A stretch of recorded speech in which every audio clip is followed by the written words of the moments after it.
The ink on the deed wasn't even dry. Dad spent a massive chunk of his retirement securing a roof over my sister's head, a tangible anchor to keep her from floating away. 3 weeks later, she sold it at an absolute loss. Why? To fund a vibrational wellness startup run by a guy who refuses to wear shoes. The house smelled intensely of aggressive optimism and cheap chemicals. It was that sharp, synthetic tang of fresh eggshell paint layered over decades of stale cigarette smoke, mixed with the off-gassing of discount laminate flooring.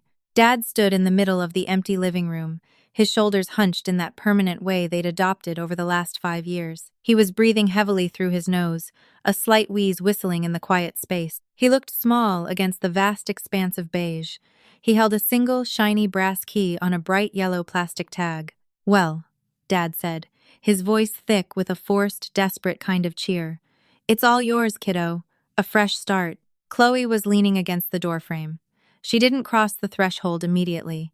She was picking at a loose thread on the cuff of her oversized, thrifted cardigan. Her eyes darted around the room, taking in the popcorn ceiling, the slightly crooked baseboards, the single window that looked out onto a gray, cracked driveway, and a dying rhododendron bush. She didn't look like a woman who had just been gifted a 3-bedroom ranch in a quiet suburb. She looked like a cat that had been shoved into a cardboard carrier. "It's great, Dad. Really." "Wow," Chloe said. Her voice lacked resonance. It was entirely flat, bouncing off the bare walls and landing dead on the fake wood floor. I stood behind Dad, arms crossed so tightly my fingernails were digging half-moons into my own biceps. I was the reliable one. The one who rented a sensible apartment, paid her taxes on time, and remembered to call on Sundays. I hadn't asked for a house. I knew better than to ask Dad for a dime, because I knew his pension was finite, a shrinking puddle of water in a long drought. But Chloe? Chloe was the emergency. Chloe was always the emergency. There had been the artisanal candle-making phase that ended with a small grease fire and an eviction. There had been the 6 months she spent following a rogue yoga instructor to Costa Rica, which ended with Dad wiring $3,000 to an embassy. And now, at 32, she was supposed to be grounding herself. Dad reached out and pressed the key into Chloe's palm. He wrapped his thick, calloused fingers that had spent 40 years working heavy machinery around her delicate, heavily ringed hand. "No more moving every 6 months, Chloe. You build equity here. You plant roots. You let me sleep at night knowing you're safe." I watched Chloe's throat bob as she swallowed. She squeezed his hand back, a fleeting, mechanical gesture, before pulling away. "Yeah, roots. Thanks, Daddy." I hated the way she said times Daddy. It was a tactical weapon, deployed only when she needed to bypass his logic and strike directly at his guilt. Our mother had died when we were teenagers, and Dad had spent every day since trying to fill the hollow space she left behind, mostly by throwing money and forgiveness into the bottomless pit of Chloe's anxiety. "I'll help you move the boxes this weekend," I offered. My voice sounded harsh in the empty room, entirely devoid of the warmth Dad was trying to manufacture. Chloe looked at me, her eyes narrowing just a fraction. There was a smear of mascara under her left eye, and she smelled faintly of stale espresso and patchouli. "That's okay, Sarah. I don't have much anyway. I can manage." I walked over to the window and tapped the glass. It rattled loosely in its frame. Outside, the sky was the color of a bruised knee, heavy and threatening rain.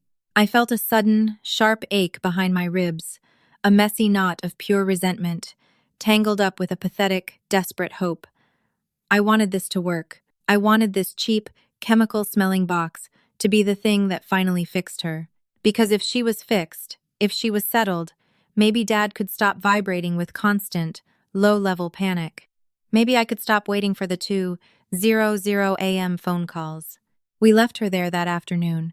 Dad insisted we go to a diner down the street to celebrate. He ordered a black coffee and a slice of cherry pie he barely touched. His hands were shaking slightly as he tore his paper napkin into tiny, jagged strips. "She's going to be okay now, Sarah," he said, staring at the pile of shredded paper. It wasn't a statement. It was a plea. He was begging me to agree with him. "She has a roof, Dad," I said carefully, dodging the actual question. I took a sip of my water. It tasted strongly of chlorine. That's a big step. She just needs stability. A canvas. Somewhere to paint her life. He smiled. A brittle, fragile thing. I didn't say anything. I just watched the rain finally break outside the diner window, smearing the neon open sign into a red blur on the glass. You can't paint on a canvas if you refuse to hold the brush. I knew Chloe. A house wasn't an anchor to her. It was just a heavier set of chains. The first week, the silence from Chloe was a relief. I assumed she was unpacking. I pictured her fighting with packing tape, swearing at assemble-it-yourself furniture, maybe buying a houseplant she would inevitably neglect. Normal, mundane struggles. On day 9, I drove over after work. I had a plastic grocery bag digging into my wrist, heavy with the domestic starter pack, toilet paper, dish soap, a loaf of decent bread, and a bag of the expensive coffee she liked. Her car, a dented Subaru that sounded like a dying lawnmower, wasn't in the driveway. The rhododendron bush was officially dead, its brown leaves curling inward like dry fists. I walked up the concrete path, my boots scraping loudly against the pavement. I used the spare key Dad had forced me to copy. The deadbolt turned with a heavy, satisfying click. "Chloe?" I called out, pushing the door open. The air inside was stagnant. It felt thick, heavy with dust, and something metallic. The smell of fresh paint was completely gone, replaced by the pungent, eye-watering stench of burning sage. I stepped into the living room and stopped dead. There was no furniture. None. The room was exactly as bare as the day Dad handed her the keys. In the center of the living room, sitting directly on the cheap laminate, was a single cardboard box. It wasn't even sealed. Its flaps were folded outward, revealing a jumble of tangled phone chargers, a few oversized sweaters, and a Ziploc bag full of loose supplements. Next to it lay a deflated twin-sized air mattress, wrinkled and sad, covered by a single sleeping bag. I walked further into the house. The kitchen was pristine. The tags were still hanging inside the oven. There was a single mug sitting in the sink, ringed with a dark, crusty residue that smelled like fermented fruit. "Chloe?" I said again, my voice dropping to a whisper. The silence in the house wasn't peaceful. It felt expectant, like a held breath. I walked back into the living room and noticed a piece of heavy cardstock sitting on the kitchen counter. I picked it up. It was a flyer, printed on thick, expensive paper with a matte finish. The design was minimalist, featuring a single geometric eye over a mountain range. The Apex Resonance Collective. Realign your frequency. Divest from the material. Awaken the sovereign self. Led by Declan Reed. I felt a cold prickle of dread wash over the back of my neck. Declan Reed. Chloe had mentioned him a few months ago, her voice breathless and frantic over the phone. "Sarah, he's a visionary. He doesn't just see auras. He physically manipulates cellular vibrations. He cured a woman's lupus with sound baths and raw alkaline water." I had rolled my eyes so hard they ached, told her to be careful, and hung up. I thought it was just another podcast she was obsessed with, another guru she'd follow on Instagram until she got bored. I pulled out my phone and dialed her number. It rang 4 times before going to voicemail. Her greeting was new. Instead of her usual rushed, "Hey, leave a message," it was a slow, airy recording with wind chimes tinkling in the background. "You have reached a frequency currently undergoing energetic restructuring. Leave your intentions at the tone." I hung up without leaving an intention. My stomach was churning, a sour mix of acid and adrenaline burning my throat. I drove home in a daze, the plastic bag of toilet paper and dish soap sitting uselessly on my passenger seat. I didn't tell Dad. I couldn't. I told myself she was just taking her time. She was weird, she was eccentric, but she wouldn't do anything drastic. Dad had literally liquidated his stock portfolio for this. She knew that, but the dread sat in my chest, a heavy, cold stone. 2 weeks exactly after Dad handed her the key, I was sitting at my office desk, pretending to read a spreadsheet. My phone buzzed. It was an automated email alert from Zillow. I had set up an alert for her address the day Dad bought the place. A cynical little safety net I cast out of habit. Status update: 412 Elmwood Drive is now listed as pending. I stared at the screen. The blue light reflected off my glasses.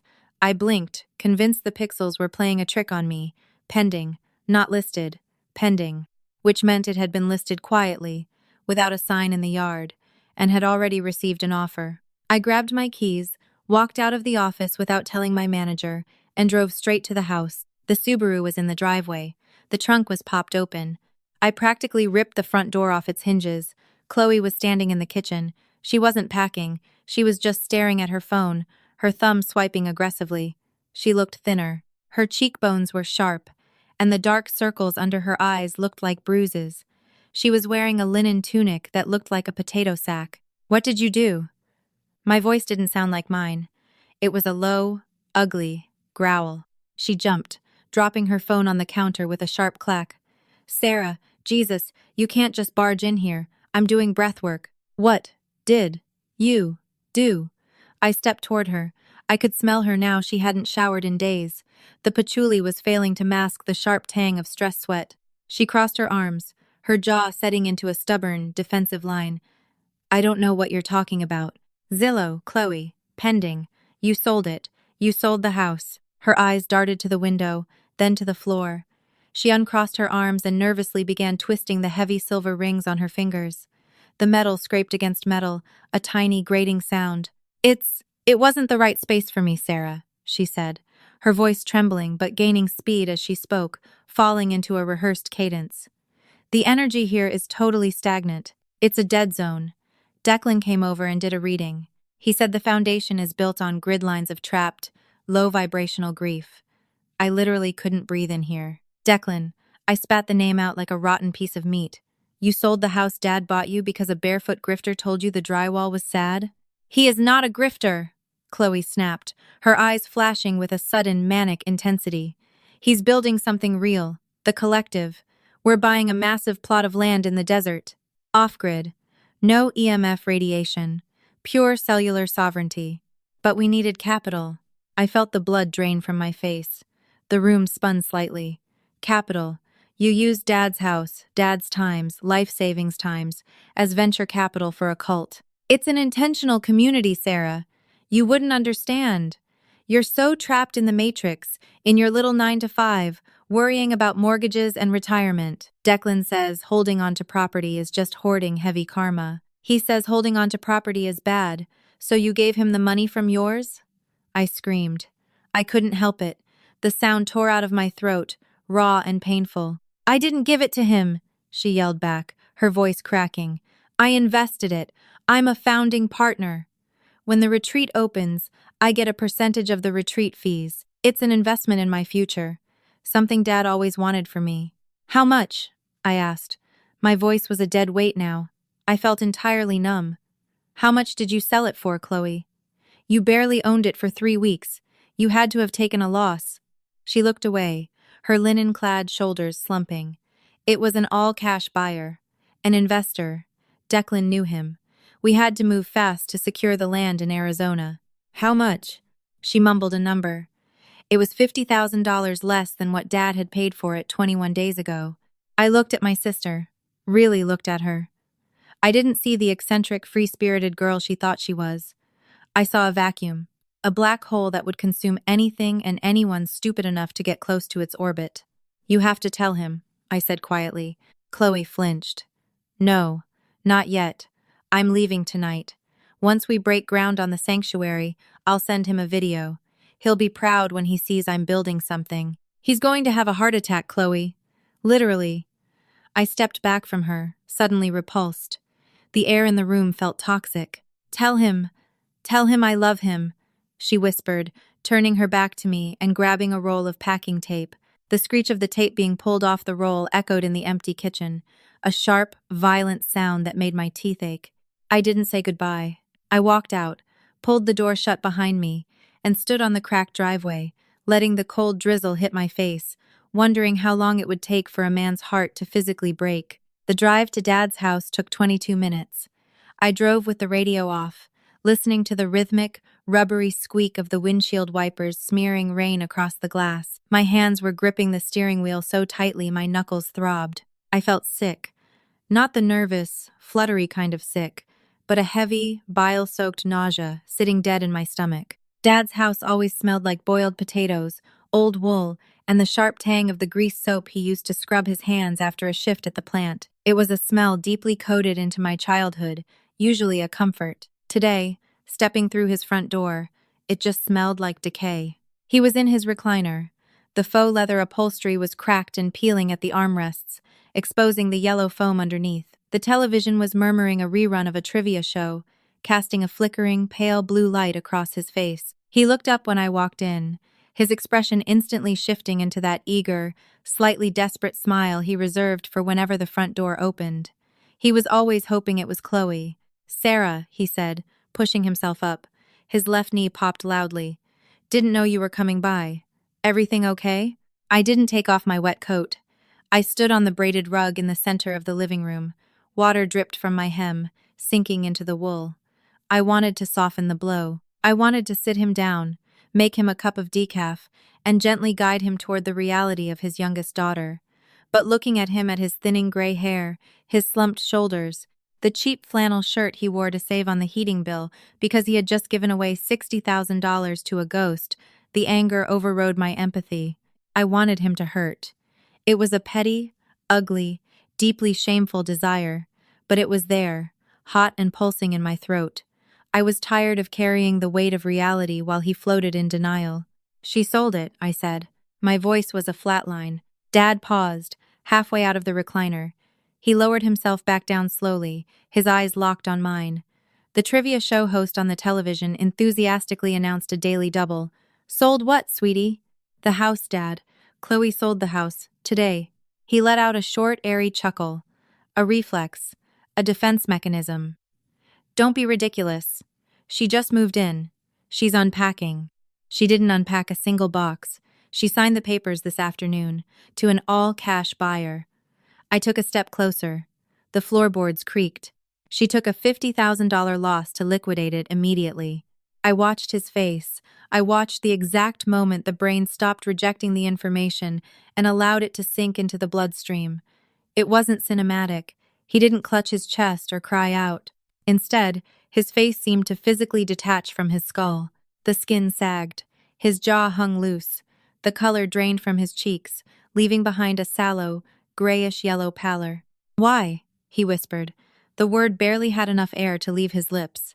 "A guy named Declan, a vibrational healer." I tasted copper in my mouth. I was chewing the inside of my cheek until it bled. "She invested the money in an off-grid sanctuary in Arizona to cure people of bad energy. She left tonight." Silence. Heavy, suffocating silence. The ticking of the grandfather clock in the hallway suddenly sounded like a hammer striking an anvil. Dad reached up and rubbed his face with a trembling, liver-spotted hand. The sound of his rough palm dragging against his gray stubble was loud in the quiet room. "No, no, you misunderstood her. Chloe wouldn't do that. She knows. She knows that was my retirement, Sarah. She knows that was everything." "She doesn't care, Dad," I snapped. The cruelty flared up again, sudden and sharp. "She has never cared. She takes, and you keep handing her the shovel she uses to dig her own grave. She didn't buy a house. She bought a cult membership with your blood and sweat." "Stop it," he croaked. He squeezed his eyes shut. A single thick tear squeezed out of the corner of his left eye and tracked through the deep wrinkles on his cheek. "She's sick, Sarah. She's looking for something. She's a parasite." The word hung in the air, toxic and immovable. Dad looked at me, and for the first time in my life, I saw a flash of genuine, unadulterated hatred in his eyes. Not toward Chloe, toward me, because I was the one holding the mirror. I was the one forcing him to look at the monster he had coddled into existence. "Get out," he said, his voice shaking violently. I stood there for a second, my heart hammering against my ribs. I had wanted him to see the truth, but the victory tasted like ash. I turned on my heel and walked out, pulling the door shut behind me. I sat in my car in the driveway for an hour, the engine off, the rain drumming against the roof, shivering violently in my damp coat. I checked my phone. Nothing. I checked Zillow. The status was still times pending. The house was gone. The money was gone. And as I looked through the rain-streaked windshield at the dim light of Dad's living room window, I knew my father was gone too. 7 months passed. Winter settled over the city, turning the sky a perpetual bruised gray. Dad aged 10 years in those 7 months. The house sale had broken something fundamental inside him. He stopped going to his weekly bowling league. He stopped tending his small tomato garden. When I went over to clean his kitchen on Sundays, he would sit in his recliner, staring at the muted television, wrapped in a moth-eaten blanket. We didn't talk about Chloe. Her name became a landmine buried in the living room rug. We just carefully stepped around it. I received exactly 3 postcards from Arizona, no return addresses. The first one arrived in late June. It featured a picture of a red rock formation. The back read, "Detoxifying my cellular memory. Sun is brutal but cleansing. Declan says hello." The second came in August. "We bought the land. 40 acres. Digging latrines today. Miss you." The third was in October. The handwriting was erratic, jagged. "It's so cold at night. Send Dad my love." Then, nothing. It was a Tuesday in early January, 2:14 a.m. My apartment radiator was clanking rhythmically, spitting dry heat into my bedroom. I was awake, staring at the ceiling, listening to the wind rattle the loose window panes. My phone buzzed on the nightstand. The screen lit up the dark room with a harsh, blinding glare. It was an unknown number, out of state. I let it ring 3 times. My chest tightened, a familiar, dread-soaked knot forming under my breastbone. I swiped the screen and brought the phone to my ear. I didn't speak. "Sarah?" Her voice was thin, raspy, stripped of all its usual breathy arrogance. It sounded like sandpaper scraping across dry wood. In the background, I could hear the harsh, hollow howl of wind and the faint, rhythmic dinging of a gas station door chime. "Where are you?" I asked. My voice was monotone. I felt remarkably calm. It was the calm of inevitability. "I'm in Flagstaff," she choked out. A dry, ragged sob broke through the line. "Sarah, it's freezing. I don't have a coat." He took the truck. "Declan," he said. He said the collective's energy was compromised. He said he needed to go to Sedona to realign the bank accounts. She let out a sound that was half laugh, half gag. "The bank accounts were in his name, Sarah. The land wasn't even ours. It was leased from the Bureau of Land Management. The rangers came yesterday. They tore down the tents. They told us we were trespassing." I squeezed my eyes shut. I pictured the shiny brass key on the yellow plastic tag Dad had handed her. I pictured the empty, chemical-smelling living room. $60,000. Poof, dust in the desert wind. "Where's your phone?" I asked. "I sold it a month ago to buy propane. I'm using the phone at a Chevron station. The guy is letting me stay inside, but his shift ends at 4. She was openly weeping now, the sound wet and pathetic. "Sarah, please, I need a flight. I need to come home. Tell Dad." "No." The word dropped like a stone into a deep well. The silence on the other end was absolute. Only the whistling wind and the faint times, ding-ding times of the gas station door. "What?" she whispered. "I'm not telling Dad. You are dead to him, Chloe.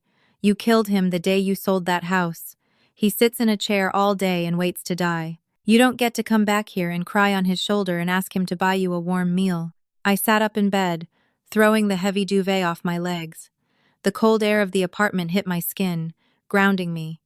I wasn't angry anymore. I was just empty. "I have nothing," she sobbed. "I'm scared."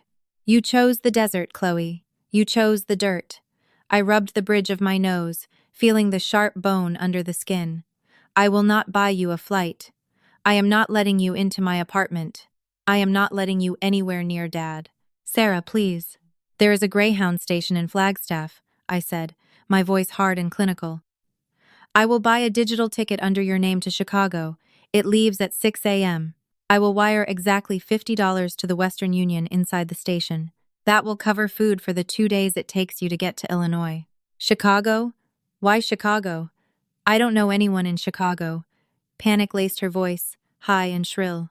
"Because it's a big city with a lot of shelters, and it is 2,000 miles away from our father.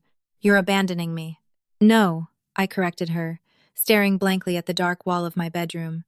"I'm just finally letting you drop the anchor. Goodbye, Chloe." I hung up before she could respond. I didn't block the number. I knew she wouldn't call back. She was a survivor, like a cockroach. She would take the bus ticket. She would take the $50. I opened my laptop. The blue light washed over my face. I bought the ticket. I wired the money. It cost me $214 to permanently excise the rot from our lives. When I finished, I closed the laptop. The room plunged back into darkness. I lay back down, pulling the duvet tight under my chin, listening to the radiator clank. I didn't feel victorious. I didn't feel heroic. I just felt cold and incredibly, overwhelmingly tired. But for the first time in my life, I wasn't waiting for the phone to ring. If Sarah's story struck a chord with you, hit that like button to let us know. Family dynamics are rarely simple, and dealing with toxic relatives is a painful reality many of us face. Have you ever had to draw a hard boundary with a family member? Share your experiences in the comments below. We read every single one. Don't forget to subscribe and turn on notifications for more grounded, emotional stories about the messy reality of human life.